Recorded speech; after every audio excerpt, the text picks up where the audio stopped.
Okay guys, we've talked this week about what inferencing is, and we've practiced inferring from a text using 3 easy steps with a text we're pretty familiar with, the omnivore's dilemma. Today, I'm going to do a read aloud with you, and you're going to make some inferences with a text that's unfamiliar. First, let's go over our steps. The first step is to read the text. Our second step is to have an idea about that text and write it down. And our third step is to ask, where did that idea come from? The text we're going to read is an article called Genetically Modified Salmon, Food or Frankenfish. I'm sure you can see how this fits into our theme this week, reading the Omnivore's Dilemma, all about food. Well, this article is about a company that's created a special salmon that grows twice as fast as a regular salmon. Before we begin, let's think about what this article might be about. That's an idea about the text, and we just read the title. See, I told you this was easy. All right. A company called Aqua Bounty Technologies has created a new type of salmon that grows twice as fast as regular salmon. Now it wants permission to sell the salmon as food. But many people, including some scientists, say the company should not be allowed to farm or sell the salmon until we know more about the possible effects it could have on the environment and on human health. We've read a few paragraphs now, so I'm sure we all have plenty of ideas about our text. One idea I have is some people think genetically modified food is bad for humans and might make them sick. Well, where did that come from? The second paragraph says that some people don't think Aqua Bounty Technology should be allowed to sell the salmon until we know the effects it has on human health. That tells me they think it might be bad for people. Alright, I'm going to keep reading and see what else we can infer from our text. Pause this video anytime you have an idea about our text so you can write it down. You'll need that for your independent practice later. The controversial fish, called the Aqua Advantage salmon, has been genetically modified. That means some of its DNA has been artificially altered. DNA is the information stored in the cells of an organism that derives the characteristics of that organism, or that determines the characteristics of that organism. The salmon is also called transgenic, which means the genetic material from a different type of organism has been artificially added to the salmon's DNA. About 25 years ago, a group of Canadian scientists wanted to create a strain of salmon that could survive in fish farms in the cold water off of New Brunswick. That's in Canada.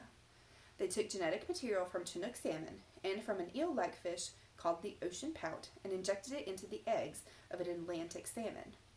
The result was a fast-growing fish that looks and tastes like regular farmed Atlantic salmon. Some people call it a super salmon, while others call it a Frankenfish, after the fictional monster created by Dr. Frankenstein. In the early 1990s, scientists teamed up with a U.S. company that wanted to produce the eggs commercially and sell them to fish farmers. But they faced a major obstacle. No government had ever approved a genetically modified animal as food. The U.S. Food and Drug Administration, or the FDA, honey, I need you to go back to your room, please, which regulates food in the United States. Well, there's a juice on the table. Studied the salmon for several years. In 2010, they decided that the salmon was safe to eat and would have no significant impact on the environment as long as it was raised in special facilities and could not accidentally be released into rivers or oceans. But so many people objected that the FDA decided to reconsider its decision. They asked for comments from the public and received more than 35,000 responses. The FDA is still considering these comments and has not yet announced whether it will allow the salmon to be sold as food for humans. In November of 2013, the Canadian government gave Aqua Bounty Technologies permission to produce its transgenic salmon eggs at a hatchery in Prince Edward Island. The live fish in special tanks inside the fish live in special tanks inside the hatchery, and there are several filters and barriers designed to make sure that transgenic salmon do not enter the natural environment. These fish are used to produce eggs that are then sent to a fish farm in Panama in Central America, where they'll grow to full size.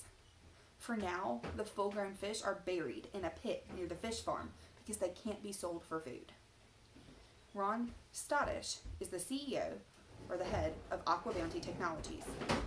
His company has conducted many experiments to show that the fish are not harmful to humans. They have spent a lot of money trying to get the salmon approved as human food. He says the transgenic salmon look and taste just like regular Atlantic salmon, but because they grow so fast, they are ready to eat in 18 months instead of 36 months. And since the salmon are farmed, the supply is predictable and won't run out.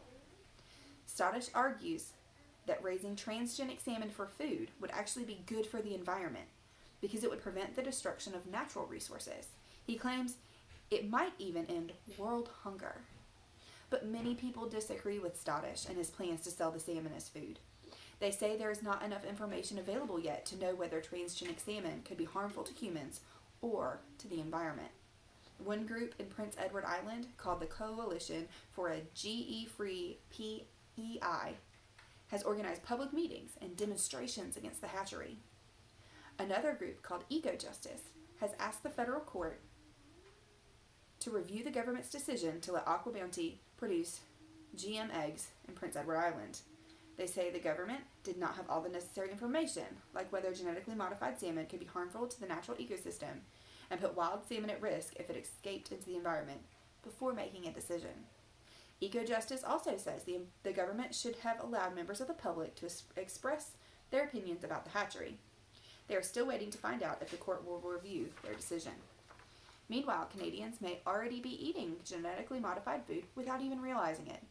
Genetically modified versions of tomatoes, corn, soy, canola, squash, milk products, and other foods are grown and sold in North America.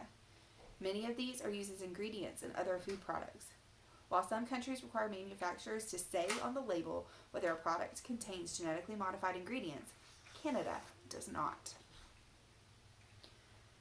Okay, so we finished the first step. We read the text.